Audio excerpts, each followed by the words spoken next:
that was good, wasn't it? That was nice. That was nice, yeah. And this is like a very mixed look. Sometimes the show looks like everyone's just going to a showbiz funeral. Tonight, it's very mixed. Thank you very much. Well, I've never seen you look that smart before in your life. No, I thought I'd make an effort, because last time I was on here was the month before I was voted GQ's second worst dressed man in the world. I was voted worst dressed. You were 2012 worst dressed. Yeah. Were you? Wow. Yeah. Do you know what they described me? Because they do a little feature and they had a picture of me.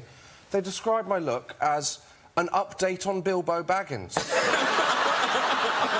He's not an update. He's not a historical figure. And Ed Sheeran, lovely to have you back in the world, blinking into the lights after your year away. And what are you singing for us tonight? Castle on the Hill. Beautiful.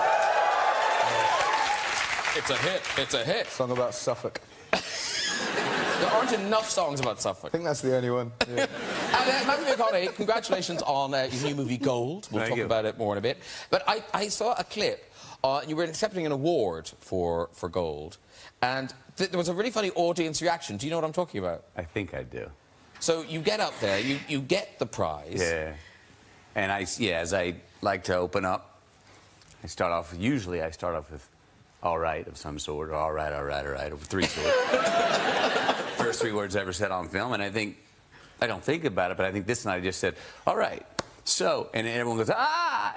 Yeah. So you can't say one all right, you've got to do three. If it starts with the one, I've got to add the other two, yeah. The audience demands it. Is it like Beetlejuice? It appears if you say the third one. Something nice happens, yeah. All right.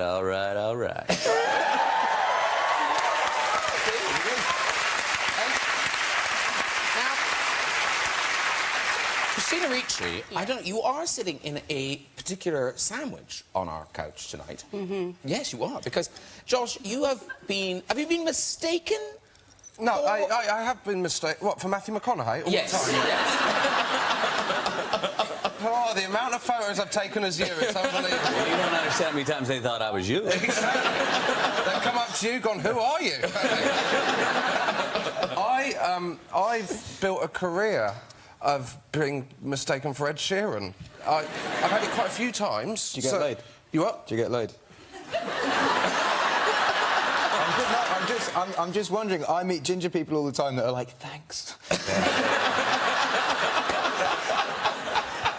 Yes. So I get... That's a little awkward now, Josh, isn't it? So I'm now the only Ed Sheeran that's not getting laid. I've got the worst of both worlds. I'm literally just talking about this with Christina backstage, because there is a kid who his job is like, people employ him to, when they can't get me for stuff, they employ him to look like. Is this guy? Is it? Yeah. You've met him. You've met him. Mate, that's not cool. I don't think I thought that was like a doctored picture of you. What, really? No, wait. Here you are together. Yeah. Now, in fairness, you do, like... That was a while back, though. I've managed to grow a little bit of facial hair. He looks like you looking into a spoon. Yeah, they can't... I could only... When I filmed the Bridget Jones film, I could only do one day instead of two, so they cast him for the second day. And no! He actually cops off with Bridget's mate in it. Oh, good. Wow! So, again, getting people laid, it's working. No, wait, but actually, you have done a great job, because so many people post pictures, particularly quite beautiful women post pictures, thinking that they've met you. And sometimes, like... It's always just a fat dude who looks a bit drunk that's kind of like that. I didn't want to say that, but you're right. I mean, some of these are quite ropey. Met Ed Sheeran last night. How happy does he look? I'll tell you what. He is definitely getting laid. I've never had any of that excitement. I went to watch England at the European Championships, and I heard people around me whispering, going, there he is, there he is. I thought, here we go. And then the whole of the England contingent stood up and started shouting and pointing at me, you're just a shit Ed Sheeran. I'm so sorry, man. I'm so sorry. But talking pictures on the internet, Christina Ricci, you found a real niche for yourself. Just tell us about... Is it called Ricci-ing? Yeah, it's Ricci-ing, but I like to call it, I can fit in that. That's the hashtag. I That's can the fit it. series. The series is the I can fit in that series. So, Photos. you put them on Instagram. Yeah. And I think we've got some of the pictures Okay. of. Before we show them, how did this happen? I just have always really liked to try to fit into small things. And I have a 2-year-old, and without me doing anything, he likes to get into small things also. So Okay. it must be genetic. Did this start before you were born? When So here you are. This is. I don't know whether it was a pink of that one, wasn't it? It was That's it on that. here you are. This is you. Now, I hope your 2-year-old. Is that a dryer or a washer? I did get all the way in either the washer or the dryer. Okay. It was like on top of each other. I don't remember which one I was on. You know, Okay. you can just take your clothes off and put it in. I like a challenge. On the go. What else have you got in? You've got in. Is that your In the sink? sink. That was my sink, yes. And you thought I can fit in that. That's what I thought, yes. And you could. There's the fridge one, too, which is pretty good. We've got the fridge. Oh, good. Yeah. That was a challenge. That was a real hard one to get into. Oh, really? Yeah, because look, see how my leg doesn't really fit? I guess, yeah, but you actually, it looks more capacious. See, we were looking around the studio, there's nothing really you can fit in here. Are you sure? Could you fit in that fruit bowl hole? I mean, yeah. Oh, could you? Oh, let's see. Should we get rid of Okay, the fruit? okay, we'll get... Shall we get rid of the fruit? No, leave it. Okay. Can she get in? I mean, I can get in, but not my entire body. No, clearly, you're... No, focus, focus, Oh, my focus. God, that is... Look at that! Whoa. Oh, So if it was just a tube, I'd be able to do it. that is... Ladies and gentlemen, she's in a fruit bowl.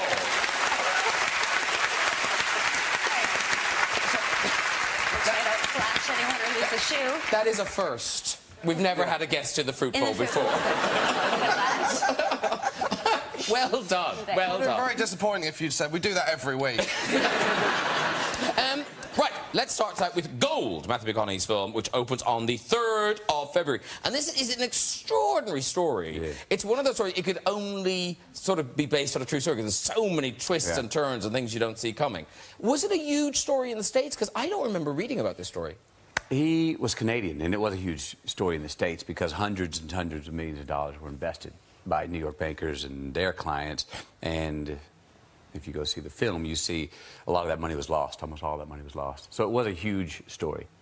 This guy, his original name was David Walsh, I play him as Kenny Wells, literally had a dream. He's a prospector. Literally had a dream that he knew where the gold was in Indonesia. Hawked a watch, bought a one-way ticket to Indonesia, found the guy who could help him find the gold, talked him into saying, we're going to find it, we're going to prove them all wrong, worked up a bunch of money, and off they went, and they found the gold. Biggest gold strike of that entire 30-year period. And then the question is, was there any gold or not? As we know, people like to buy into a story, and a lot of people bought into this story and put in a lot of money. I didn't know it was a true story, but kind of halfway through I kind of thought this has to be a true story, Yeah. because it's just all the crazy stuff Per that goes usual, on. anything that's that crazy on screen or some story told, usually the truth trumps it and you find out it was true. Yeah. And to prepare for this, because often actors go through kind of hell to prepare for Right. roles, it sounded like it was quite fun preparing for this. Yes. Well, I've had roles where I lost a lot of weight, and this one I got to gain a lot of weight, and the gaining is a whole lot more fun. Can't fit in a fruit bowl, though, can you? Not even one of my butt cheeks. But it's interesting, like, so your family just thought you were like a different person. Well, for 6 months I said, I've got a rule, McConaughey, to get ready for this role. You have to say yes to whatever desire you want, 24/7. Eat, drink, what have you. And if you second-guess yourself, you must have double. So I was a real yes man. Pizza night instead of Friday night was Tuesday morning if you wanted it. If you wanted to go bowling at midnight on a school night, that's a great idea too, kids. Let's go. So I really relaxed on the rules. And cheeseburgers and beer for breakfast were a great idea. So how hard was it to kind of go, oh, film's over? I didn't think about it until we got there. And then when I did get there, I did notice that a few things that I thought were renting that were actually there to own. And I noticed that it had really set in, and I did have a few moments where I was looking in the mirror going, this may be it, buddy. This may be your profile. It's nice to know that's finally happened, though, because I'm sure there are so many men around the world who look at you like Rips in all the films being like, oh, God, inhuman, how does he do that? And now you're the same. It's fine. It was fun. My family kind of misses me being a fat ass. Oh, your kids at 11:30 at night going, can we go bowling? No way. I got so strict. No, my nickname in the family was Captain Fun. The whole 6 months. The whole 6 months. It was like, another pizza? Yes. Milkshakes for breakfast, great idea. So did your kids get fat as well? No, they didn't. No, I mean, the whole family probably put on a little extra luggage, but I mean, I was fat and happy. It was Ellis, we've got a clip. This is a moment in the film when your character could cash in. Could cash in. He could cash in yes. and make the millions. Very good. And I read you in an interview talking about how when you read the script, you knew this man. I knew it right away from the inside out. But kind of through your dad. Yeah, through my dad. My dad was a pipe and oil salesman, which means he was peddling pipe, meaning you're on the phone, pay phones, in the bar, before cell phones. And he would take me around the country. We'd hop in his car and we'd go office to office to people that owed him money. And bringing his 12-year-old son would shame a lot of them into paying him, right? And he also loved a shady deal. He would always say this, God damn, buddy, I'd rather do a shady deal with some fun people than a great deal with a bunch of straight asses.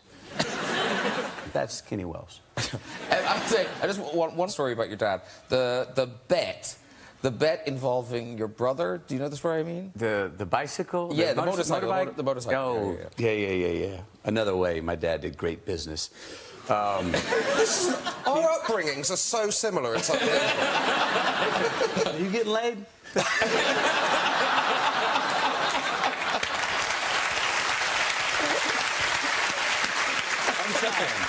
time I come on this show, I get abused by Hollywood stars.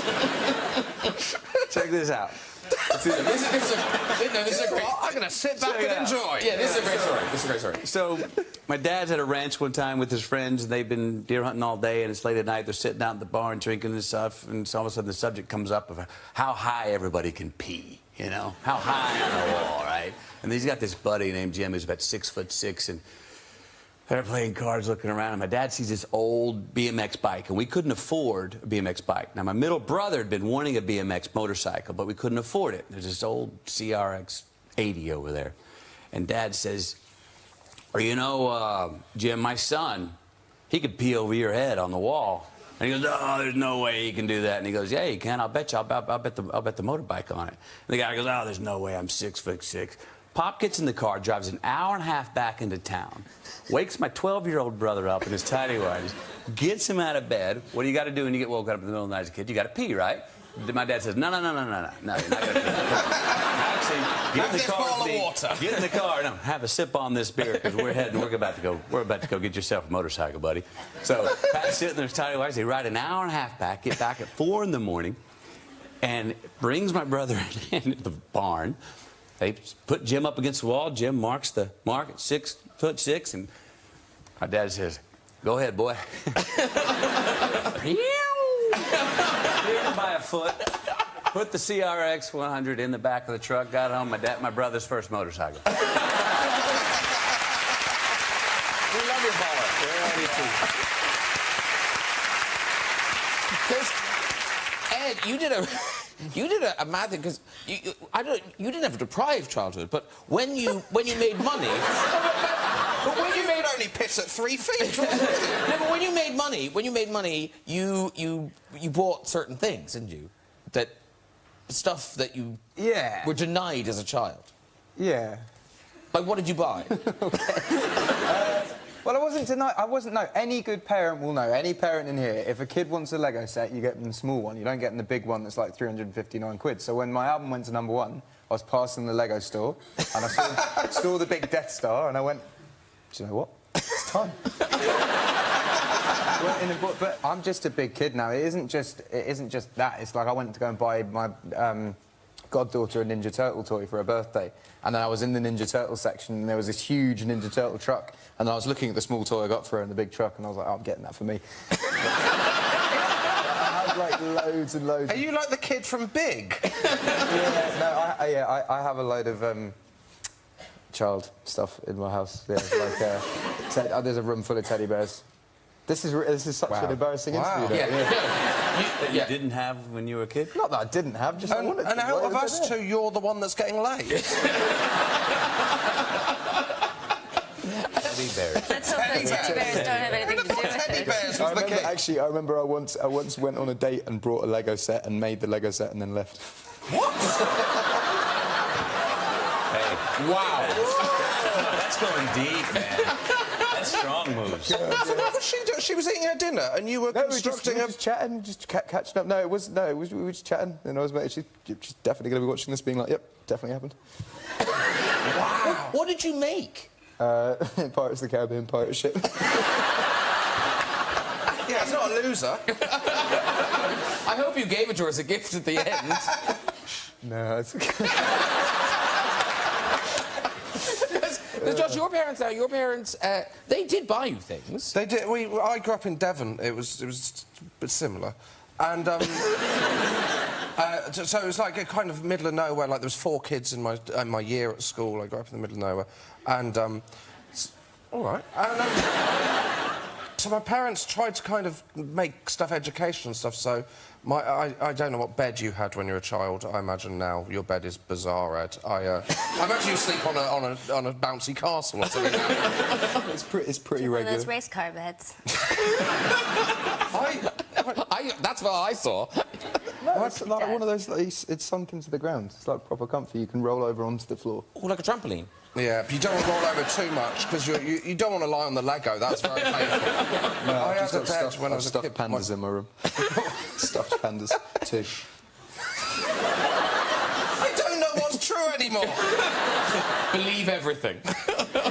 My bed when I was a kid, my parents bought me this thing called a cabin bed. I don't know if you read it. So this was like a bunk bed, the height of a bunk bed, but below it, instead of another bed, I had a desk. Oh. Basically, my parents made the kind of executive decision that I was more likely to write a letter than have a friend. Kids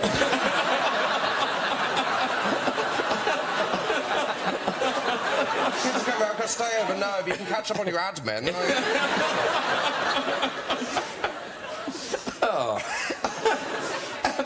Listen, Christina Ricci, you brought us a brand new Amazon Prime video. It's a new world, ladies and gentlemen.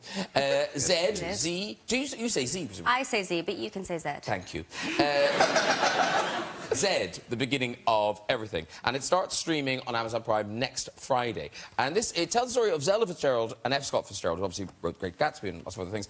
Now, I know the name Zelda Fitzgerald, but why do we know her name? Why has she kind of continued to be famous through history? Well, I mean, she was sort of the very outrageous wife of Scott Fitzgerald. And the misconception about her, I don't know if you... Like, in America, the whole thing is that she's this crazy alcoholic woman who ruined Scott Fitzgerald. And, of course, the truth is a little bit more complicated than that. So this is the story of their marriage from her point of view. And so is it the stuff true where F. Scott Fitzgerald would lift bits of her writing and use it? Right out of her letters and out of her journal. And so when she wanted to publish her own writing, she was not allowed to publish very much because he felt you'd be able to tell that a lot of his writings was hers. I mean, that's nuts, isn't it? Isn't it nuts, a little bit? Yeah. And for you, is this your first television thing? It's my first one that I sort of produced and started. And because for an actress, I would think it must be so different from being in a movie where you're gauging a performance over an hour and a half or 2 hours, and suddenly you've got this performance that's going to arc over, you know, several hours. Yeah, it's really interesting. It's very different. But I think one thing that's really nice about doing a series that's of like a bio series is that you really get to live with the person. So the evolution can actually take what feels like more of a natural amount of time. Is there enough material to kind of go on and do loads of seasons? Yeah. I mean, they had this really intense and crazy love affair, very dysfunctional and chaotic, and they were kind of the first like really famous celebrity couple who were like she was just famous for being his wife, really, because she had all these talents, but she wasn't really able to explore them. So it's pretty fascinating. All right, listen, we've got a clip to watch. This is when Zelda realises that F. Scott Fitzgerald is stealing her work.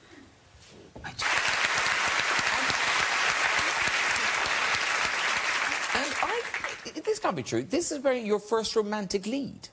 It kind of is. Yeah, like my first like straight dramatic romantic lead. Wow. Yeah. Yeah. Good on you. Thanks. And it's also, ladies and gentlemen, people may not be aware, it's your first use of a merkin. Oh, yeah. Now, for people who aren't familiar with what a merkin is, do explain, Christina. Well, a merkin is a Someone wig. on the couch, I think, knows what a merkin is. A merkin is a wig for your nether regions. It's a wig for your nether region. Oh. Nicely described. But now, I know that body hair was perhaps different in kind of the time that your show is set, but you posted a picture of the merkin, and I have to say, it was bigger than I was anticipating. You could barely fit that in a fruit bowl. I mean, you must have looked like you were wearing a grass skirt. That's... It was big. That is an enormous merkin. It was pretty big. If you don't mind me saying. Did they trim it to size? We trimmed it down a lot, yeah. But what's interesting is that last time I was here, I had a period film.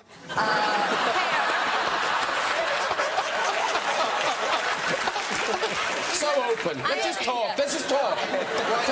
And then we'll all do our period anecdotes. And then But I had, because I was doing Bellamy and I had to have full armpit hair. Yes, he was making you grow And them out. Yes, and then you guys kept trying to get me to do cartwheels and raise my arms and stuff. And you refused. I refused. Because you're a lady. Right. Meanwhile... I will only show merkin. Actually, talking of merkin, Ed, you sort of have a story about this. Because, you know... Well, you know the actor Richard Madden, don't you? Yeah, very So the well. last time he was on the show, Oh, he yeah, told no, a he story told me about about this, yeah. a singer, and it was the you singer... don't wear one, do you? No, I get given a lot of cakes by fans, and I used to eat all the cakes, and one time I cut into it and there was a load of hair in it.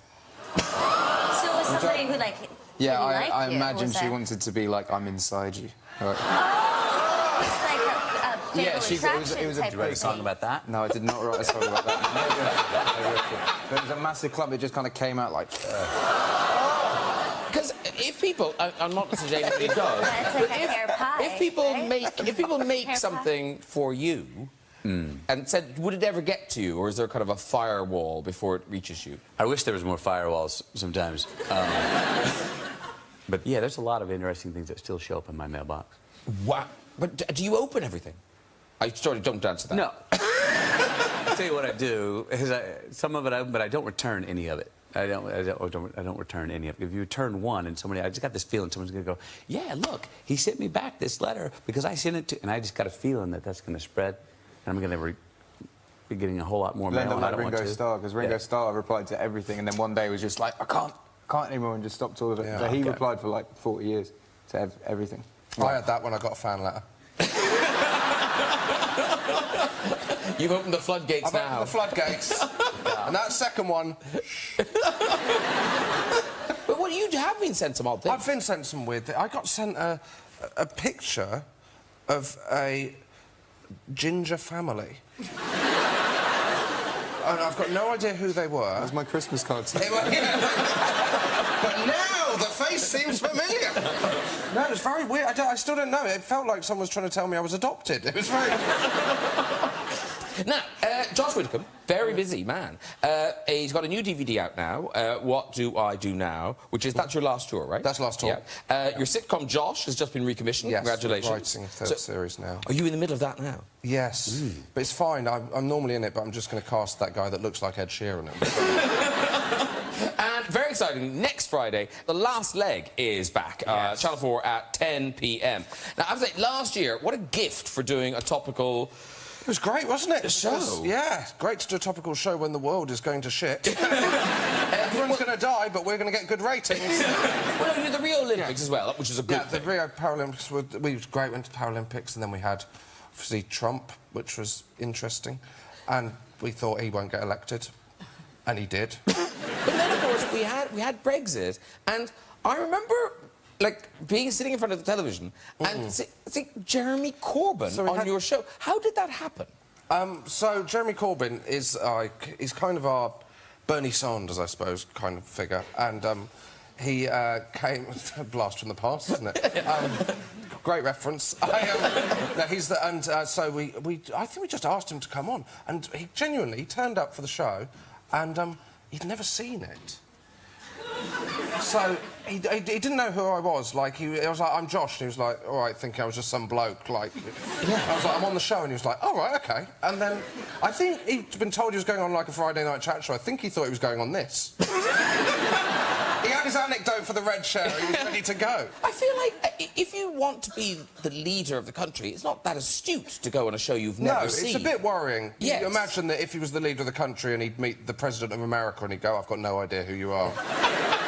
And then, the weirdest thing was, I've never said this before, but I was on a train the week after, and he sat down in a seat, and he sat down opposite me, and he didn't recognise me.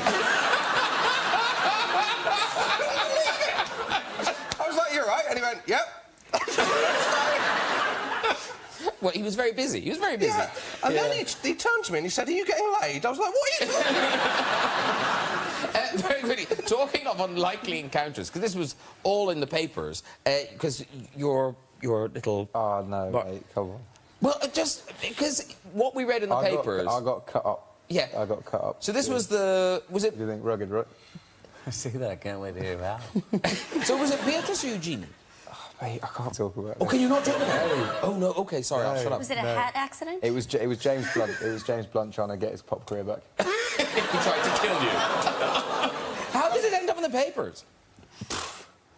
I don't know. There wasn't a lot of people there that night. Wait, I have no idea. Yeah, I'm out of the loop. So you can't tell the story. I can't tell the story. You can say allegedly what happened. OK, allegedly, one of the princesses, Eugenie or Beatrice, James Blunt. one of them, and James Blunt and Ed Sheeran were in a room, presumably in a palace, and James Blunt allegedly wanted to be knighted. Is that a euphemism?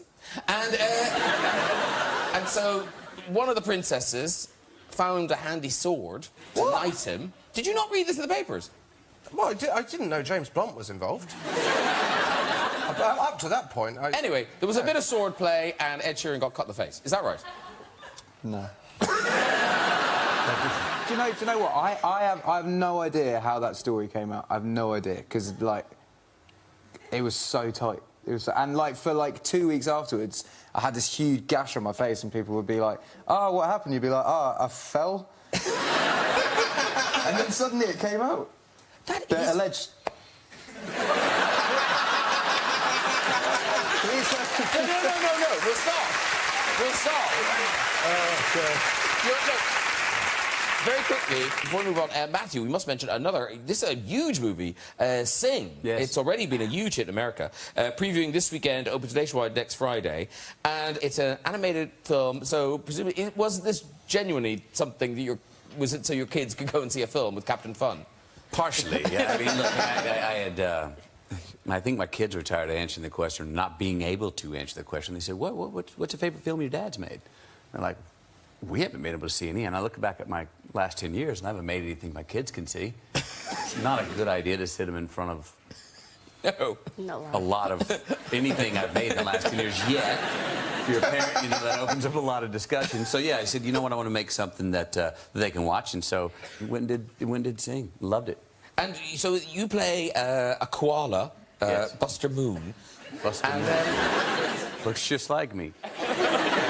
When you were doing press for this in Australia, I mean, people weren't upset, but they must have been disappointed. There was a bit of chippiness was about there? going, that is our national animal, and you should be talking like an Australian instead of like you did in the film. I'm like, no, I lived there for a year. I didn't take it that literally. No, it's a koala. I've seen them. They're not that fun. They sit in the tree, and everyone goes, how cute. Other than that, Do you as far as I know they're about all koalas, born with chlamydia? And apparently they're really nasty. all koalas are born with chlamydia. All koalas have chlamydia, yeah. Lesson learned the hard way there, I imagine. It did make me wonder how it became a human disease. I mean, if that's how you're getting laid, I'm not interested. Hence the stuffed pandas. I dug myself a hole there. But actually, were you in Australia for a year? I lived in Australia for years as an exchange student, 2 weeks out of high school. Because is that unusual? Because I think a lot of British people go there, and a lot of Australians come here, but that's unusual for an American, isn't it? I think so. I mean, look, a lot of not enough Americans even have a passport. It's a sly joke. You know what I mean now? And where I was from, where I was raised, a lot of us didn't have passports. Anyway, it was my mother's idea because me, like every other 18-year-old, I could say maybe I want to be this, but I didn't know what the hell I wanted to be. You know, so my mom said, well, you love to travel. Why don't you go off to Australia as an exchange student? I was like, great idea. And I went for the year. And worked 11 different odd jobs. But they must remember you. They do. Every time I do Australian press, a certain family, the first family with the Crockers, whoever's doing the interview says, we've got a surprise for you, mate. And in steps Raymond or Eileen or David or someone, and they go, hey, how you going? You going all right? I say, yeah, do it. Because Ed Sheeran, you now went on your gap year, I guess. It was kind of a gap year. Yeah. Did you know how long it was going to be when you went on it? Because what did you do? So you came off social media. I got rid of my phone completely. Still don't have a phone. Should try it. Well played, man. It's decent. Way to sober up on that, huh? Yeah. Seriously. Yeah. No, it's good. I bought an iPad, and now I just do emails. Okay. But, so I got rid of my phone completely, and then was like, I want to go to the countries where I've been to and toured and only seen a dressing room, a venue, and a bar. And then, so Australia was one of those. Like, I'd never been to the Sydney Opera House or like gone to Barrier Reef properly, or even like Gold Coast or anything. So I rented a Mini and drove up the coast. And then I did like New Zealand and then Japan for like 2 months. Iceland, which is great. Everyone should go to Iceland. Yep. And there was a lot of death wish, I feel, in your trip. Iceland was the death wish. I put my foot in a boiling geyser up a volcano. I was walking up. It's on my 25th birthday, and I went to Iceland to see the Northern Lights. And I went up to the top of the volcano, and we were kind of walking around, and they were like, right, don't go off the path because it's dangerous. And I was like, okay. Didn't really clock it, and then I saw a little pool of water that was kind of bubbling, and I was like, oh, that's quite cool, volcano bubbling. Walked over, they were like, don't walk over there. I was like, why? And slipped, the ground collapsed. Oh, that's and so scary. I don't know if you've ever had an experience where you felt like you're going to die, but it literally like went slow motion. I was like, right, that's it. I was wearing steel-cap Timberland boots, so it slipped in, and I kind of fell on the side and pulled it out, and I just felt melting, and I was like, oh my God, screaming, and they were like, don't take it off, and I was like, why? And I took my sock off, and all the skin came with it. That's so awful. Okay, so even worse. That's not the end of the story! Even worse! I get helicoptered out, and they put a skin graft on it because there's literally no skin, and I'm kind of like shaking like this in bed, like trying to get to bed, but I'm kind of like real and like in bed, and then I just pass out, and then I wake up to the tannoy of the hotel being like, right, there it is, folks, the greatest sighting of the Northern Lights in the last 20 years. That won't be happening again for a while. I was hoping the announcement was, there it is, folks, Ed Sheeran with a burnt foot. Yeah, no, it's pretty bad, but it's yeah, I couldn't. Is it all right now? Is there scarring? Yeah, it just kind of looks like that. Take your word for it. You're good. So you checked out for a year and did Yeah, travel. took a whole year off. Because? I don't know. I kind of Is this turned into a job interview? I kind of got to the end of a 5-year tour and literally had everything to show for it professionally and nothing to show for it personally. Fair play. I kind of like I had all these kind of accolades and plaques, and I was kind of like, wow, everything's good, and everyone's like, oh, so what are you up to when you get back home? And I was like, no idea. Like I don't know. And they were like, how was Australia? I was like, well, I could tell you about this bar or like. Yeah. The plane, and I'm sure you've got that. So yeah. That's because I've taken a bunch of trips where I needed to go. 1, let memory catch up with me. 2, check in with just me. Go to places where you're anonymous, where you're not. You know, we live in a world of mirrors. Very many places with you, right? That There's a few in Africa I've found. But I mean, yeah, I know what you mean. Japan was the one for me. Like, I literally looked at a sales list of where I'd sold albums, and Japan was like, I was like, I'm going there. There we go. Listen, I tell you, you're going to sing for us, and this is extraordinary. You are #1 around the globe right now, in America, Australia, everywhere. And is this the only country where you're #1 and #2?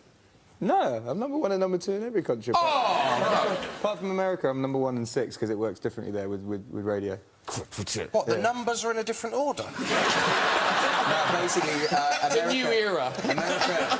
163427. America's the only I missed country in five. the world where it isn't just sales, it's radio and like loads of other shit. So it's harder to get. And is the 1 and 2 order the same around the world? Or does it flip? Yeah, but I'm hoping after this show we flip them. Oh, I'm okay. hoping 2 will go to 1. Okay, so this is, you're giving your number 2 tonight.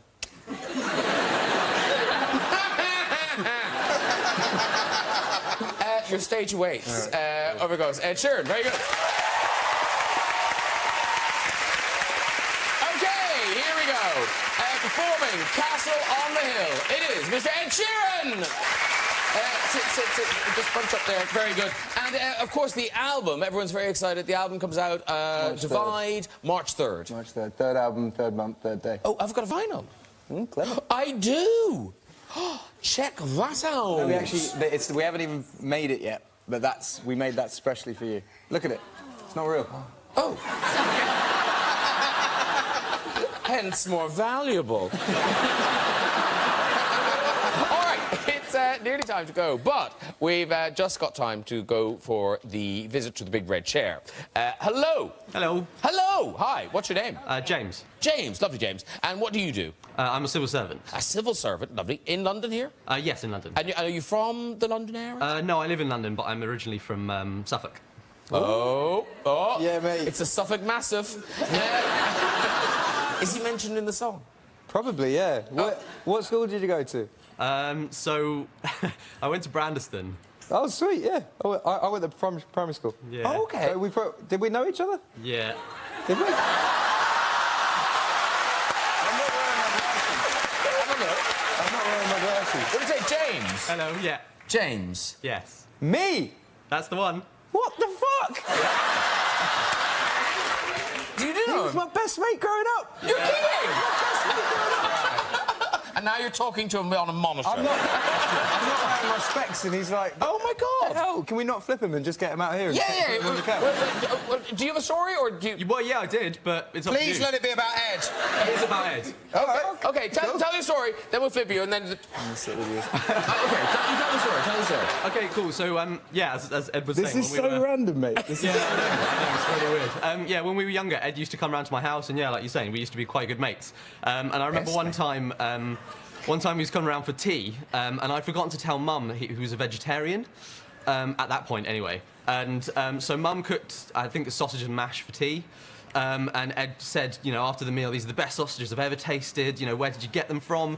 And Mum had to lie because she had no clue. And so, yeah, that was 16 the years fir- later, I'm first really time- sorry. First time I ever had meat, and also the first time I ever watched a Simpsons episode was around your house Yeah, as well. yeah, that's right. OK, well done. We're going to flip you now, and then come in. we can be reunited backstage. OK. But no, put him on the couch. Oh, OK. There he goes.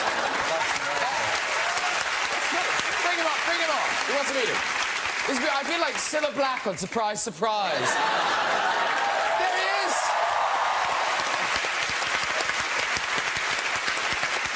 Come on. Will you just say it randomly? Have a seat, do. Sit down. That's James. Listen, that's all we've got time for. They're reunited. It's beautiful. Well done, everyone. And also, if you'd like to join us on the show and have a go on the red chair, you can. The address is down there. But that is it. Please, huge thank you to my guest, Ed Sheeran, and his mate, James. Josh Widdicombe. Christina Ricci. And Matthew McConaughey. Join me next week with musical guest Izzy Bazoo and a train spotting special. Actors Johnny Lee Miller, Ewan Bremner, Robert Carlyle, and Ewan McGregor, plus Oscar-winning director Danny Boyle. Be a good one. I'll see you then. Good night, everybody. Bye.